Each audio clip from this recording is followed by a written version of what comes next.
Jesus is stripped of his clothes and nailed to the cross. A reading from the Gospel of John, chapter 19, verses 23 to 24, and the Gospel of Matthew, chapters 27, verses 36 to 43. When the soldiers had crucified Jesus, they took his clothes and divided them into 4 parts, one for each soldier. They also took his tunic. Now the tunic was seamless, woven in one piece from the top.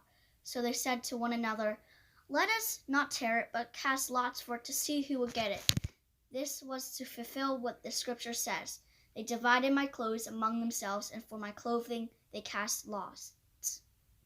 Then they sat down there and kept watch over him. Over his head they put the charge against him, which read, "This is Jesus, the King of the Jews." Then 2 bandits were crucified with him, one on his right and one on his left.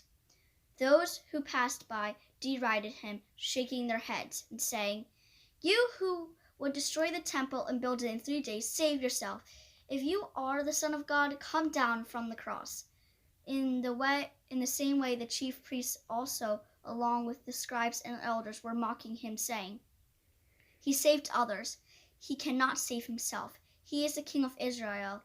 Let him come down from the cross now, and we will believe in him. He trusts in God. Let God deliver him now, if he wants to, for he said, 'I am God's son.'"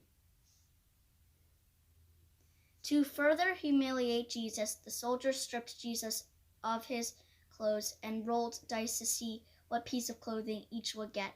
Then they proceeded to nail Jesus to the cross, with nails through his hands and feet, all the while taunting Jesus to save himself. Surely he would not have to die if he really was the Son of God.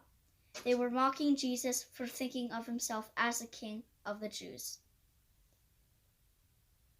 Why do you think Jesus put up with all the mocking? Why do you think Jesus didn't save himself?